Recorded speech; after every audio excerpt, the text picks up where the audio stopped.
अस्सलाम वालेकुम दोस्तों, कैसे मिजाज हैं आप सबके। उम्मीद करता हूँ खैरियत से और अच्छी सेहत में होंगे आप सब। तो सबसे पहले अपने चैनल पे आपको खुश आमदीद कहता हूँ। और आज की इस वीडियो के बनाने का मकसद बुनियादी तौर पर बाइक या गाड़ी के ट्रांसफ़र का प्रोसेस समझाना है, ताकि आप आसानी से इस डिटेल्ड वीडियो के ज़रिए अपनी बाइक या गाड़ी अपने नाम ट्रांसफ़र करवाना चाहते हैं या रजिस्ट्रेशन वगैरह करवाना चाहते हैं, तो आप आराम से सहूलियत के साथ अपने घर बैठे वेबसाइट के थ्रू या मोबाइल पे ऐप डाउनलोड करके आप वहाँ से ये पूरा प्रोसेस आसानी से कर सकते हैं। तो अगर आप मोबाइल पे ये प्रोसेस करना चाह रहे हैं तो उसके लिए आपने सबसे पहले प्ले स्टोर से ई पे पंजाब के नाम से एक ऐप है, वो आपने डाउनलोड करनी है। और ये ऐप मैंने पहले से ही डाउनलोड करके अपने पास रखी हुई है। तो ये मेरे पास आइकन इसका टॉप पे शो हो रहा है, तो इसको मैं क्लिक करके ओपन करता हूँ।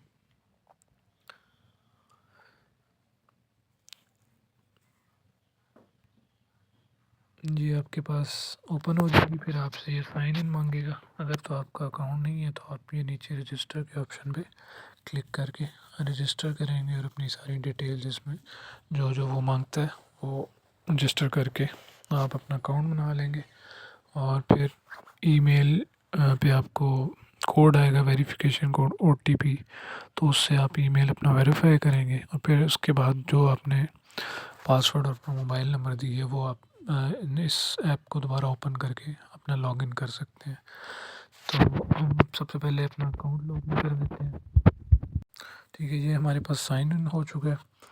अब ये आपके सामने मेन्यूज़ आ जाएंगे डिफरेंट। तो ये हमारे पास ट्रांसफ़र ऑफ मोटर व्हीकल का ऑप्शन आ रहा है, तो अभी हम इस पर क्लिक करेंगे और यहाँ पे फिर हमारे पास वो हमसे व्हीकल नंबर मांगेगा, यानी गाड़ी या बाइक का जो नंबर है वो यहाँ पे उसको लिखना होगा।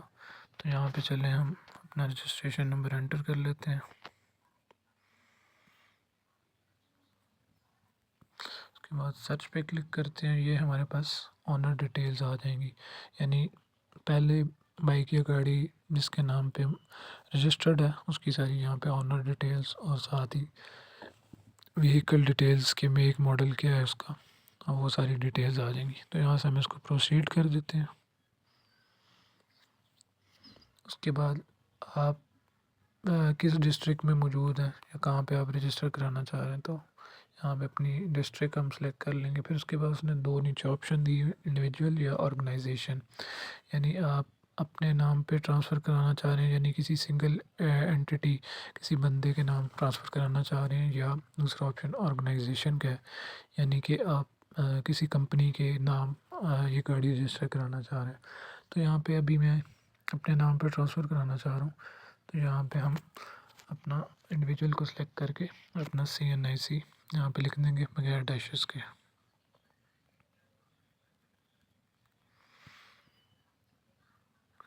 अच्छा, CNIC लिखने के बाद इसके बाद हम फैच डाटा के ऊपर क्लिक कर देंगे और ये हमें प्रॉम्प्ट देगा कि आप सारी डिटेल्स अपनी फिल कर लें। तो यहाँ पे हम अपना सारा इसमें डिटेल्स वगैरह इनपुट कर देते हैं, फिल कर देते हैं। फर्स्ट फुल नेम अपना यहाँ पे हम डाल देंगे।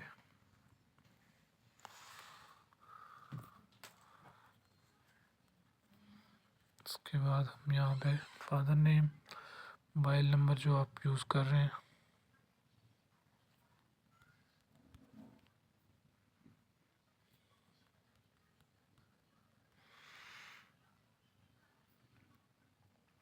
फिर आप परमानेंट एड्रेस अपना इसको एंटर कर देंगे।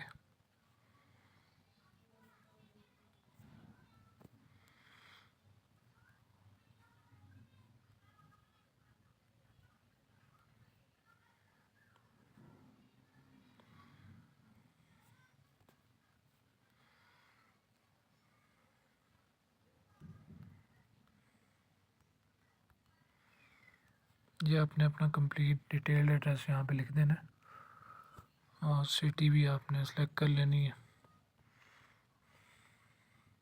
फिर उसके बाद कौन सा प्रोविंस में आप मौजूद हैं, डिस्ट्रिक्ट कौन सी है, तो डिस्ट्रिक्ट अपनी सेलेक्ट कर लेंगे, फिर तहसील और फिर पोस्ट ऑफिस जो आपका करीबी जो भी बनता होगा आप वो उसमें एंटर कर लेंगे। ठीक है, ये सारी चीज़ें एंटर करने के बाद आप सेव पे क्लिक करेंगे और फिर नीचे वो प्रेजेंट मेलिंग एड्रेस मांगा है, यानी जहाँ पे आपका जो है वो स्मार्ट कार्ड डिलीवर होगा। ठीक है, तो ये एड्रेस आपने वही लिखना है जहाँ पे आप मौजूद हैं, जहाँ पे आप कार्ड रिसीव कर सकते हैं। तो हम सेम एज अबव कर देते हैं कि हमारा प्रेजेंट मेलिंग एड्रेस सेम है। उसके बाद हमारा ऑप्शन आता है बैंक लीज्ड है या कंपनी लीज्ड है आपकी गाड़ी, या क्या जो भी है लीज़ करवाई है आपने। अगर तो लीज़ करवाई है तो यस कर दें, तो हमारे केस में लीज़ नहीं है तो हम नो पे क्लिक करेंगे। अब वो कह रहा है कि आप सारी डिटेल्स अपनी चेक कर लें, वेरीफाई कर लें कि सही डिटेल्स दी हैं, क्योंकि बाद में फिर आप बैक नहीं आ सकेंगे। तो हम यहाँ से प्रोसीड कर देते हैं कि हमने सारी डिटेल्स सही डाल दी हैं।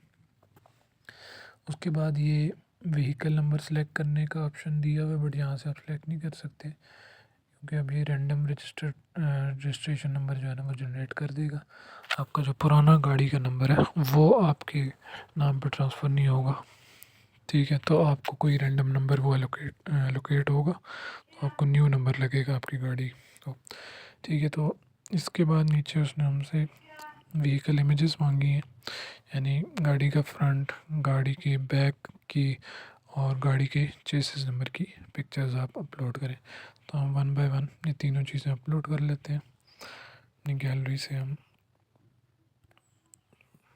व्हीकल फ्रंट, फिर व्हीकल बैक की पिक्चर अपलोड कर देते हैं और इसके साथ ही चेसिस नंबर। तो चेसिस नंबर अगर किसी को आइडिया नहीं है कि चेसिस नंबर कहाँ पे लिखा होता है, तो ये आप जो CD70 होंडा CD70 या इसके अलावा चाइना के जितने 70 के बाइक आते हैं तो उनमें यूजली जो है ये चेसिस नंबर आप नीचे जो टापे वाली जगह होती है उसका आप टापा खोलते हैं, चाबी से बाहर निकालते हैं तो आपको उसके नीचे उस बॉडी के ऊपर लिखा हुआ नज़र आ जाता है। तो वहाँ से आप पिक्चर क्लिक कर सकते हैं और यहाँ पे फिर अपलोड कर देंगे। तो अभी हमने यहाँ पे तीनों पिक्चर्स अपलोड कर दी हैं, तो अब हम अपलोड पे क्लिक करेंगे तो ये हमें नेक्स्ट स्टेप पे ले जाएगा, अपलोडेड सक्सेसफुली। ठीक है, नीचे वो आपसे पूछ रहा है कि ये आपने ऊपर जितनी डिटेल्स दी हैं ये सही हैं, तो ये आप जो है वो, और दूसरा ये है कि आप ये कंफर्म कर रहे हैं कि ये जो आपकी गाड़ी या बाइक है ये किसी क्रिमिनल केस में, किसी चोरी में, डकैती में या इस तरह की चीज़ों में जो है ना वो इस पर कोई FIR वगैरह नहीं हुई हुई। ठीक है, तो ये हमने कर दी है जी, ऐसी कोई बात नहीं है, कंफर्म कर दी हमने यहाँ से। फिर उसके बाद नीचे ऑप्शन आ रहा है कैलकुलेट ट्रांसफ़र फ़ी, यहाँ पे हम क्लिक कर देंगे। तो उसके बाद ये हमें नेक्स्ट पेज पे ले आएगा और ये सारे जितने चार्जेस हमारे बन रहे हैं बाइक ट्रांसफ़र करने के तो वो हमें जो है ना वो यहाँ पे शो कर देगा। तो यहाँ पे अगर आप देखें तो टैक्स डिटेल्स हमारे पास आ गई हैं। इसमें एक जो है चार्जेस हैं एडिशनल रजिस्ट्रेशन फ़ी 1000 रुपीज़ हैं। उसके अलावा फिर जो कार्ड बनेगा इसका आपकी ओनरशिप का, उस कार्ड के चार्जेस 1300 हैं। नीचे आपके पास ट्रांसफ़र LTT आ रहा है, यानी लाइफ टाइम टोकन, तो ये आपका 450 रुपये 450 रुपीज़ है ना, ये आपका टोकन हो गया। और फिर नीचे मिसलेनियस चार्जेस हैं जो 0 रुपीज़ हैं, और फिर जो प्लेटफॉर्म चार्जेस हैं आई थिंक इस ऐप की जो यूज़ करने के चार्जेस हैं वो 15 रुपीज़ हैं। तो इन टोटल को सम अप करें तो ये हमारे पास 2765 रुपीज़ बन जाते हैं। तो इसमें बेसिकली आज कल जो है इन दिनों गवर्नमेंट ने जो है वो ट्रांसफ़र फ़ी वेव ऑफ की हुई है। तो इसमें आप देखें तो वेव ऑफ के अलावा बाकी सारी फ़ीस यहाँ पे चार्ज हो रही हैं आपसे, लेकिन ट्रांसफ़र फ़ी जो है एडिशनल जो पहले जब आप ट्रांसफ़र नॉर्मल डेज़ में करेंगे तो वो आपको यहाँ पे शो होगी, तकरीबन 500 to 600 आई थिंक वो फ़ी थी, तो वो अभी वेव ऑफ की हुई इन दिनों। तो यहाँ पे आप बस जो उसके अलावा जितने चार्जेस हैं वो आप पे करेंगे और फिर आप इसको यहाँ से चालान जो है इसका जनरेट कर लेंगे। तो फिर चालान जनरेट करने के बाद जो है ना, सेलर और परचेज़र जो है, यानी जो बाइक बेच रहा है, गाड़ी बेच रहा है और जो ख़रीद रहा है, तो वो एक्साइज़ ऑफिस जाएंगे या किसी भी ई सहूलत सेंटर जाएंगे, अपनी बायोमेट्रिक वेरिफिकेशन कराएंगे 30 दिन के अंदर अंदर। जब आप ये चालान पे कर देंगे तो उसके 30 दिन के अंदर अंदर जो है ना, आपने ये अपनी बायोमेट्रिक वेरिफिकेशन का प्रोसेस मुकम्मल करना होगा। फिर उसके बाद नेक्स्ट स्टेप जो होंगे वो फिर उसके बाद के होंगे। तो अभी हम यहाँ से जनरेट चालान पे क्लिक कर देते हैं। ये हमारे पास जनरेट चालान के बाद ये PSID इसकी जनरेट हो चुकी है। तो ये हमारे पास PSID आ गई। अब इसको हम पे करेंगे। तो इसकी डेट जो है वो आज रात के 12 बजे तक जो है वो है। तो उससे पहले पहले ये पे करनी पड़ेगी।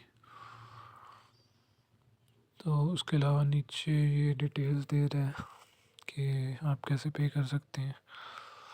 तो यहाँ पे नीचे स्क्रीनशॉट का ऑप्शन भी दिया हुआ है, तो हम यहाँ से स्क्रीनशॉट भी ले लेते हैं ताकि हम बाद में ये PSID कॉपी करके इसमें पे कर सकें। तो ये आपको मैं इसका पे करने का भी इसमें नेक्स्ट तरीका बता दूंगा कि पे कैसे करना है आपने। PSID जनरेट होने के बाद ये आपको दो ऑप्शन देता है, पे नाउ, या नीचे आपके पास 3 ऑप्शंस दिए हुए पे करने के लिए। तो उसके लिए आपको नीचे स्क्रीनशॉट का ऑप्शन भी दे रहा है, तो आप स्क्रीनशॉट ले सकते हैं ये, ताकि PSID आप सेव कर लें। या ऊपर ये दूसरा ऑप्शन यहाँ पे नंबर के साथ ही आगे ऑप्शन दिया हुआ है कॉपी करने का, तो यहाँ से भी आप कॉपी करके आप अपने पास जो है ना वो ये ID नोटपैड वगैरह में नोट्स में सेव कर सकते हैं। और फिर आप बाद में जैज़ कैश ऐप के थ्रू पे करना चाहें या बैंकिंग ऐप्स के थ्रू, तो वो आप उसमें PSID पुट करके, ये जो नीचे आपको मेथड्स दिए हैं जो भी आप फॉलो करते हैं, तो उसका पूरा तरीका बताया है, उसको आप फॉलो करते हुए आप पे कर सकते हैं। तो पे नाउ पे अगर हम क्लिक करें तो यहाँ पे हमें 2 बैंक्स के ऑप्शन दे रहे हैं, JS बैंक और जैज़ कैश। तो इसमें से अगर आप किसी में अकाउंट है तो आप इसको फॉलो करके पेमेंट कर सकते हैं। और बाकी अगर आपने मज़ीद रहनुमाई लेनी है तो नीचे वीडियो भी इनके ऐप में मौजूद है, तो आप इस पर क्लिक करके भी मज़ीद रहनुमाई ले सकते हैं। तो दोस्तों, जब आप पेमेंट अपनी कर देंगे तो उसके बाद थोड़ी देर बाद आप चेक करेंगे ऐप में, तो आपका एप्लीकेशन स्टेटस अपडेट हो चुका होगा और इस तरह की स्क्रीन आपके सामने कुछ आ जाएगी कि आपका पुराना रजिस्ट्रेशन नंबर और जो न्यू नंबर आपको अलॉट हुआ है वो भी आपको इस स्टेटस में शो हो जाएगा। और फिर आप देखें तो नीचे अब 4 स्टेजेस आ चुकी हैं, जिसमें पहली स्टेज पेमेंट की थी वो डन हो चुकी है। और अब नेक्स्ट स्टेज है सेलर ने बायोमेट्रिक करवानी है अपनी, और फिर उसके बाद बायर ने भी अपनी बायोमेट्रिक करवानी है। तो जब इन दोनों की बायोमेट्रिक हो जाएगी तो फिर लास्ट पे जो है वो ये स्टेटस उनके पास अपडेट हो जाएगा और अप्रूवल के लिए चला जाएगा एक्साइज डिपार्टमेंट के पास। तो फिर ये 4 स्टेजेस कंप्लीट होने के बाद जो है प्रोसेस कंप्लीट हो जाएगा और व्हीकल जो है ना आपके नाम ट्रांसफ़र हो जाएगी। अच्छा, अभी अगर आप देखें तो सेकंड स्टेज भी डन हो चुकी है, यानी सेलर ने जो है अपनी बायोमेट्रिक कर ली है, उसकी बायोमेट्रिक वेरिफिकेशन हो चुकी है। अब जो ये बायर अपनी बायोमेट्रिक करेगा तो ये प्रोसेस थर्ड स्टेज पे चला जाएगा और जो थर्ड स्टेज है वो भी ग्रीन टिक हो जाएगी। और उसके बाद ये चौथी स्टेज पे फाइनल अप्रूवल के लिए एक्साइज एंड टैक्सेशन डिपार्टमेंट के पास चला जाएगा।